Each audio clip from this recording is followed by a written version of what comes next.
Dans la pop culture, on connaît tous des univers riches, des mondes complexes, avec plein de personnages, avec une histoire très très poussée, avec plein de règles, avec tout un bestiaire, que ce soit dans les livres, que ce soit dans les films, des mondes tellement incroyables, on a presque envie d'y vivre, tu vois. Et je pense que la pire chose qui puisse arriver pour ce genre d'univers, c'est l'oubli.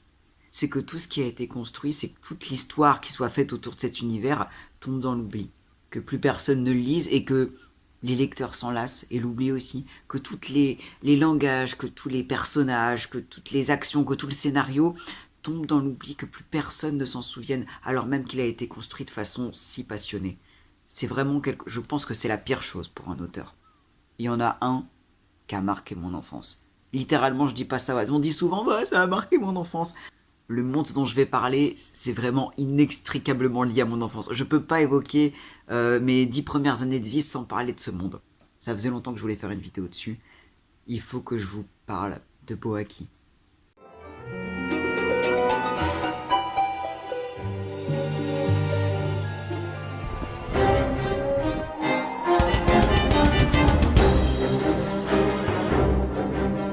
Et je vous cache pas que juste le titre de cette vidéo, enfin la miniature surtout, c'est aussi un appel à ceux qui connaissent Bouakie, à ceux qui peut-être ont tapé dans le moteur de recherche de Bouakie, peut-être que des gens en parlent. Je suis là, et je m'en souviens aussi, et je compte pas l'oublier. Comment vous expliquer ce qu'est Bouakie? Déjà, vous l'aurez peut-être remarqué avec les images, non, c'est pas un livre, c'est pas un film, c'est un jeu vidéo. Ne partez pas, si vous n'aimez pas trop les jeux vidéo, ne partez pas. Laissez-moi une chance de vous expliquer ce que c'est, laissez-moi une chance de vous montrer pourquoi c'était important pour un enfant. Ouais, jeux vidéo et les enfants, on va parler de ce sujet-là aussi. Il y a beaucoup de débats sur la relation entre les enfants et les jeux vidéo. Un débat à raison. J'adore les jeux vidéo, mais je peux pas m'empêcher de penser qu'effectivement, il y a des choses, on se dit, ah, est-ce que les enfants sont sur les bons jeux vidéo, par exemple quelle est la place de la violence dans le jeu vidéo, ce qui mériterait une vidéo à part entière d'ailleurs. Est-ce que c'est bien de laisser un enfant vraiment se plonger dans un univers virtuel? Eh bah, Bouakie, je me suis plongé dedans.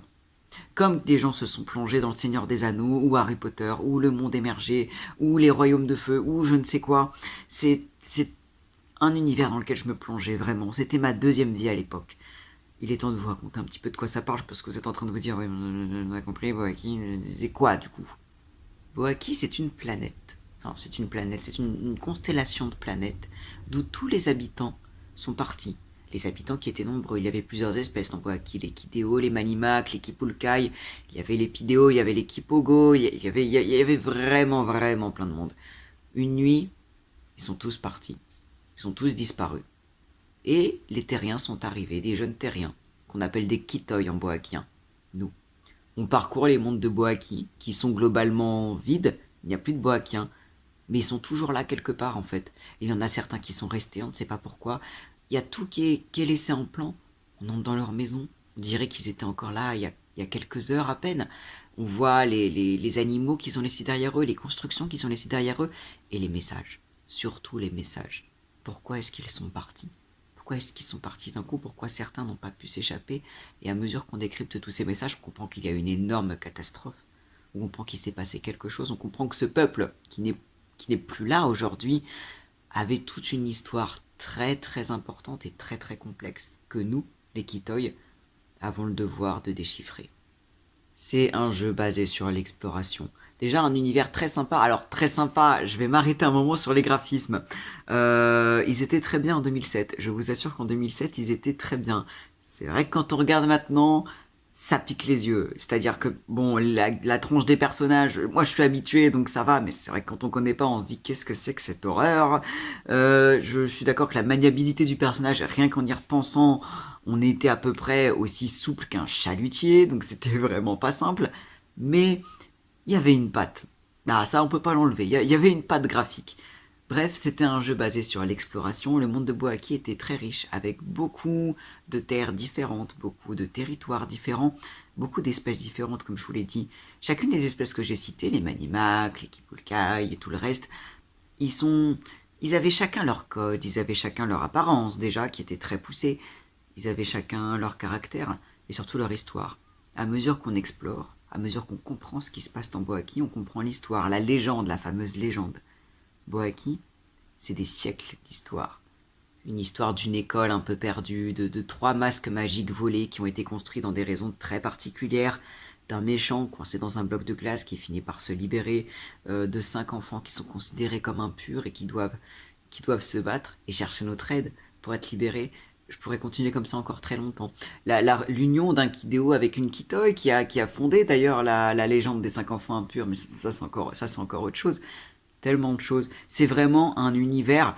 On pourrait en faire une saga de romans sans aucun problème. Il y avait même un langage spécial. Il y avait même le boakien pour ceux qui se souviennent. Un langage spécial pour un jeu vidéo très très simple. D'ailleurs, je dis jeu vidéo depuis tout à l'heure. Ça se jouait pas à la manette. Hein, c'était un petit jeu d'ordinateur qu'on n'avait même pas besoin de télécharger d'ailleurs. Il fallait juste s'inscrire. C'était un jeu vraiment tout public. Ça se vantait d'ailleurs de ça. C'était un jeu pour enfants. On appelait ça un monde virtuel encore à l'époque. C'était pour enfants. C'était, je crois, de 8 à 12 ans. Dans les faits, beaucoup étaient plus âgés en jouant ça, mais c'était quand même réputé pour être un monde pour enfants sécurisé. Et ça, c'est quand même un gros point positif, c'est qu'effectivement, sécurisé, il l'était. Après, c'était l'époque, hein, les mondes virtuels, surtout pour enfants, ça venait de démarrer, c'était encore très, très mignon, tu vois. Mais mine de rien, voilà, il y avait un staff compétent, un personnage qui s'appelait Pulpo, on se souvient de toi Pulpo, qui était un personnage qui surveillait un petit peu, qui nous donnait des conseils, et en même temps qui surveillait un petit peu que tout se passe bien, qui surveillait surtout qu'on s'insultait pas, que personne n'enfreignait les règles de politesse. C'était quand même assez surveillé, en même temps c'était une entité à qui on pouvait parler, enfin c'était pas du tout juste un message, attention, vous allez être signalé si vous recommencez à vous insulter. C'était sécurisé pour des enfants, c'était adapté pour des enfants. Il n'y avait pas de combat non plus. Et mine de rien, dans le jeu vidéo actuel, on pourrait en reparler, je dis pas ça, enfin c'est pas tout noir tout blanc, mais dans le jeu vidéo actuel, la notion de combat, elle est quasiment inévitable. Là, non, il n'y avait pas de combat. Le but n'était de tuer personne. Il y avait la vie, la mort, de toute façon, c'était même pas possible dans Boaki, c'était pas le but. La façon d'avancer, c'était de réfléchir. Et c'est là que ça devient magistral. C'est-à-dire que c'était un jeu adapté pour les enfants, mais ça ne nous prenait pas par la main non plus. C'était pas trop facile. Pour avancer dans le jeu déjà, que ce soit pour la montée en niveau ou pour la compréhension de l'histoire, il n'y a pas de quête. Il n'y a pas de quête comme aujourd'hui, j'entends. C'est-à-dire qu'on n'a pas un petit journal de quête avec là où on doit aller, à qui on doit parler, ce qu'on doit faire. Ah, on a réussi à obtenir ça, donc hop là, ça y est. Non, il n'y a pas ça. Le monde, il évolue en même temps que tout le monde. Pour faire avancer l'histoire, on n'a pas d'autre choix que de parler aux autres joueurs, d'avancer ensemble.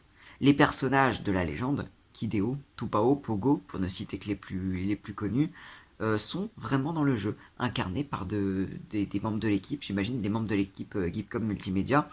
Ça les rendait concrets. Il fallait leur parler, il fallait les écouter. C'était souvent, la résolution des problèmes était souvent faite grâce à des énigmes.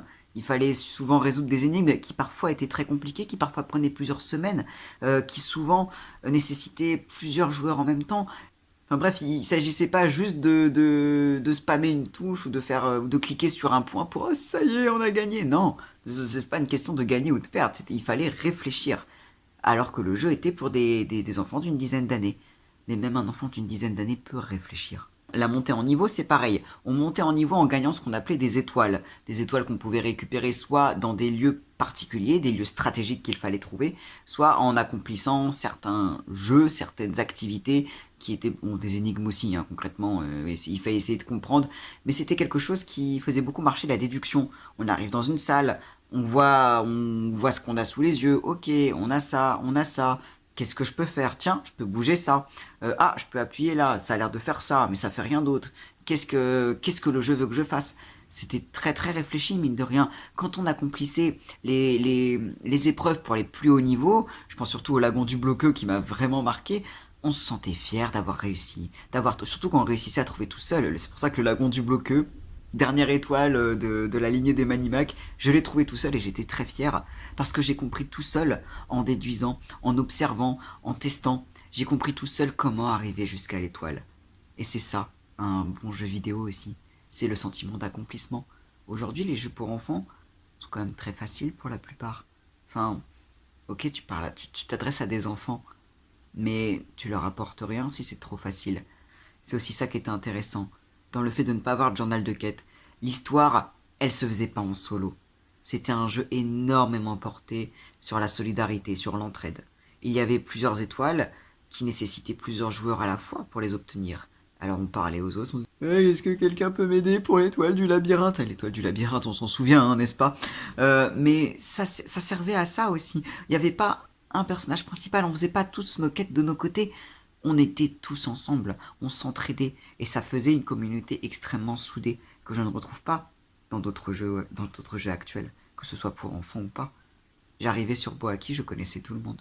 Tout le monde se connaissait, puisque tout le monde se parlait, on était obligés. On était vraiment une communauté. On était vraiment les habitants de Boaki. On était les Kitoi.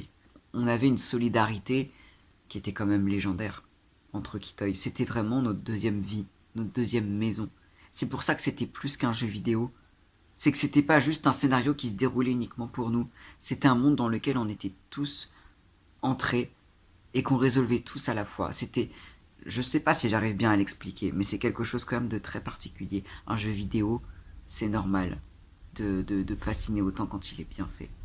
Donc un enfant qui est tellement obnubilé par un jeu vidéo qu'on dit oh là là, il pense plus qu'à ça, il voit plus le monde réel. Pourquoi ce serait différent d'un enfant qui est fasciné par un livre ou par une saga littéraire ou une saga de cinéma? Boaki, ça a fasciné combien d'enfants? Beaucoup, vraiment beaucoup. L'équipe de Geekcom Multimédia qui a créé Boaki et d'autres jeux auparavant, ils ont créé cette histoire, on voit qu'ils y ont insufflé énormément de passion, c'est la preuve, hein, pour que ce soit aussi complexe. C'était un univers qui était tellement riche qu'on en a sondé quoi, 30%? C'était exceptionnel, on avait vraiment l'impression que c'était un vrai monde. C'était pas un monde avec toutes les solutions qui sont là, qui nous attendent, non. Un monde à part entière, dont il faut deviner petit à petit. On a mis des années avant de découvrir certains secrets. Vraiment, ça me fait des souvenirs d'enfance. Je me souviens quand le château de Galles a été découvert, quand on y est tous allés, comme ça, tout doucement. Je me souviens quand Pogo s'est échappé de son bloc de glace. Je me souviens quand Kideo est descendu sur Boaki pour nous guider. J'étais le tout premier à l'avoir vu. Et oui, fierté nationale. J'étais là pour tout. Je passais vraiment des heures là-dessus. Alors bon, mes parents imposaient quand même une certaine régulation des horaires, mais c'était quand même, ça faisait partie de ma vie. Mon pseudo c'était Sally. Oui, je me suis pas foulé, hein. Sally, Salomon. Ceux qui me reconnaissent, bah c'est moi. Salut, enchanté. Dites en commentaire hein, si jamais vous connaissez Boaki, si jamais vous vous souvenez. Mais j'adorais tout. J'adorais tout. Je me souviens particulièrement de cette page d'accueil et de ce bonhomme sur la page d'accueil que je regardais le temps que ça charge. Je trouve que même ce bonhomme, il m'invitait déjà à entrer dans ce monde. Je sais pas, j'adorais. Déjà, je voyais Boaki à travers lui. J'adorais ça. Boaki, c'est un monde qui, surtout par son graphisme et sa limite d'âge, semblait destiné aux très jeunes enfants et semblait ne rien avoir de concret, d'incroyable à proposer. Au premier abord, c'était une grosse guerre gentil contre méchant. Mais plus on fouille, plus on voit que les morales et les enseignements qui sont prodigués sont importants, surtout sachant qu'il s'agit de jeunes joueurs. J'avais une dizaine d'années quand j'ai commencé Boaki. Alors évidemment, Boaki véhiculait des valeurs comme la bonté et l'entraide particulièrement. J'ai envie de dire... Enfin, j'aimerais dire que c'est normal, mais c'est vrai qu'aujourd'hui on perd un petit peu ça, je suis désolé, mais quand un gamin de 8 ans joue à des jeux où il tue des gens, encore une fois, c'est un débat, mais quand il y a Peggy 18 sur un jeu, t'es pas censé y jouer quand t'as 8 ans. Un jeu qui t'apprend quand même que la vie en communauté, c'est d'abord de l'entraide et c'est d'abord de la communication pour bien pouvoir vivre, bah ça t'aide à grandir. Et donc la bonté, la solidarité, et à mesure que tu creuses l'histoire, à mesure que tu creuses le scénario, ça t'apprend aussi la tolérance, ça t'apprend aussi la différence, le rejet, ça t'apprend la stratégie, mine de rien, le fait de savoir parler, le fait de savoir réfléchir. Ça te fait réfléchir sur la notion de pureté, d'impureté, et surtout ça t'apprend à réfléchir sur la notion de facilité. Je sais pas si les anciens Kitoi qui verront cette vidéo seront d'accord avec moi, c'était quand même un peu le cœur de Boaki.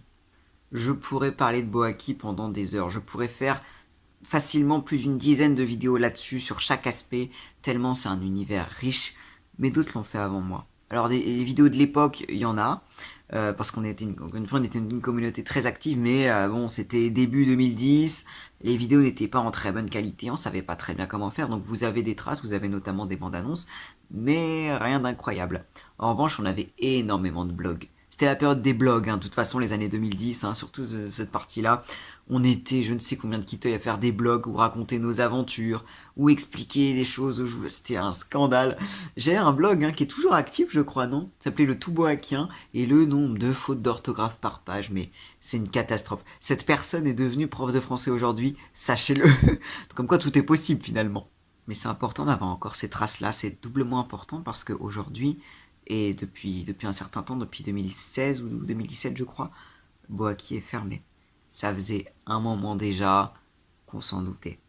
Ça faisait un moment, enfin je me rappelle 2015-2016, commençait à y avoir moins de joueurs. La plupart des joueurs qui faisaient vivre un petit peu le Boaki News, c'est-à-dire un peu le journal de l'époque, c'était surtout des messages de nostalgie, de oh là là, Boaki, qu'est-ce que c'était bien. Ça sentait la fin. On avait du mal à se renouveler en termes de joueurs. On sentait le fait que il fallait changer pour s'adapter aux joueurs. Bon, on va pas tergiverser. Boaki a fermé, mais ce n'est pas sa fin non plus. Depuis 2016, à peu près, les Kitoy sont toujours en contact avec l'équipe. Parce que comme je vous l'ai dit, quand un monde marche aussi bien, bah, l'équipe le sent aussi. Tous les administrateurs, Geekcom Multimédia, ils ont adoré travailler sur Boaki, faire vivre ce monde avec nous. C'était vraiment une entraide. Et l'entraide c'est concrétisé jusqu'au réel, puisque maintenant on est toujours en contact avec eux. On continue d'avoir de leurs nouvelles. Eux aussi aimeraient bien refaire vivre Boaki. Avec toute cette histoire, avec tout son scénario passionnant, je vous l'ai dit, la pire chose qui pourrait arriver, ce serait que ça tombe dans l'oubli, que cette matière ne soit plus utilisée. Donc ça fait pas loin de 10 ans qu'on attend et qu'ils attendent le bon moment. Il y a toujours un Discord pour les anciens joueurs de Boaki qui sont toujours très actifs. Et quand j'ai découvert ça, je me suis rendu compte que j'étais pas le seul à avoir été autant impacté par ce jeu. Pour moi, c'était pas juste un jeu, c'était vraiment un monde à part entière auquel j'ai toujours la sensation d'appartenir un peu. Je me suis rendu compte que cette sensation était partagée par tous les joueurs. C'est la preuve que c'est pas que moi qui était un peu fou. C'est que le jeu avait vraiment quelque chose, il avait vraiment une patte et il nous a vraiment tous entraînés quelque part, dans quelque chose de très important. Il y a toujours des rumeurs sur est-ce que ça rouvrira peut-être un jour. Si je dois être honnête, personnellement, je pense que ce ne sera pas réouvert. Pas en l'état en tout cas. Le jeu, on va pas se le cacher. Bon, déjà en termes de graphisme, il faudrait faire quelque chose parce qu'un jeu qui sort avec ces graphismes-là, bon, ok, c'est un peu vieillot, c'est pas juste vieillot, ça ne marche plus aujourd'hui. Ensuite, voilà, le fait de ne pas avoir de quête précise, c'est plus possible aujourd'hui. Le fait de ne pas avoir assez de microtransactions, le jeu ne serait pas rentable. Le côté sécurisé, même le côté un peu de challenge, des énigmes, je sais pas si ça marcherait aujourd'hui. Et je pense qu'au fond, ça pourrait pas marcher. Attention, je ne pense pas que ça marcherait dans l'état où on l'a laissé. Mais peut-être en changeant un peu la formule. Peut-être en faire, je sais pas, un jeu solo, comme ça a été fait avant d'ailleurs. Peut-être, je sais pas, en faisant des livres. Peut-être avec plein d'autres choses. Peut-être en revoyant certaines... L'univers de Boaki, qui s'appelait auparavant l'univers de Kipulkai, est tellement riche qu'on peut pas le laisser perdre. Des Kitoy, qui gèrent aussi le Discord, ont créé tout un site pour réunir toutes les informations de Boaki. C'est-à-dire le bestiaire, toutes les créatures, toutes les espèces, toutes les informations qu'on sait à leur sujet, dont on se rappelle, celles qu'on a devinées, celles qu'on a déduites, celles qu'on a appris, ils les ont réunies. Toute l'histoire, toute la légende de Boaki a été consignée ici. Je vous mets le lien, ça s'appelle l'univers Kipulkai. Les Kipulkai, c'était les habitants principaux de Boaki, on va dire. Tout ça, c'est là. Et ma vidéo, c'est le même principe. C'est-à-dire que pour l'instant, Boaki existe sous une forme non physique. Il n'y a plus de jeu à part entière, il n'y a plus de matériaux, mais toute l'histoire, elle vit encore. C'est une sorte de devoir de mémoire. C'est-à-dire que peu importe combien de temps ça prendra, peu importe sous quel aspect ça pourrait revenir, les souvenirs sont là. Tout le savoir est là. L'histoire, les connaissances, les personnages, tout est là, tout est consigné. Dans le site, sur le Discord, tous les autres joueurs sont encore là. On est encore là. Et ma vidéo, c'est un petit peu ça aussi. C'est un peu mon devoir de mémoire à moi. Que voilà, c'est un univers qui date de 2008 à peu près.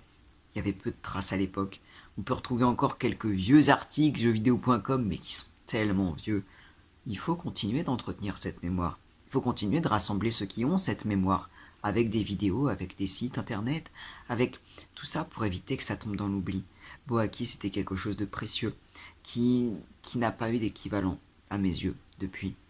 Mais c'était quelque chose de vrai. Et c'est quelque chose qu'ont du mal à comprendre ceux qui ne connaissent pas bien le jeu vidéo. Le jeu vidéo, c'est quelque chose qui peut être très très réel. Tellement réel, autant qu'une saga littéraire. C'est pas la vidéo qui parlera au plus de monde. Je pense que beaucoup ne sont pas arrivés à la fin parce que bon, quand tu connais pas un truc, bon, tu t'en fous. Mais putain, Boaki, il y avait tellement de choses.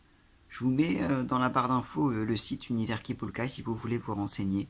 Alors c'est jamais qu'un site hein, avec des articles, donc ça fera pas, ça vous donnera pas cette impression de réel, mais quand même, il y avait de quoi faire tellement de choses. J'oublierai pas Boaki. Et je suis content que certains ne l'ont pas oublié. Donc voilà, c'est ma chaîne, je fais ce que je veux, je parle de ce que je veux. J'espère que ça vous aura au moins intrigué. Ou au moins fait penser peut-être à d'autres choses que vous connaissez, d'autres univers qui sont soit arrêtés, soit je ne sais quoi, dont vous avez encore la mémoire. Il faut pas oublier ça. Les univers qu'on garde en mémoire, même si ils sont tombés dans l'oubli à peu près, si on le garde en mémoire, ça permet de le garder vivant. Et moi, en bon Kitoy, je garderai vivant Boaki.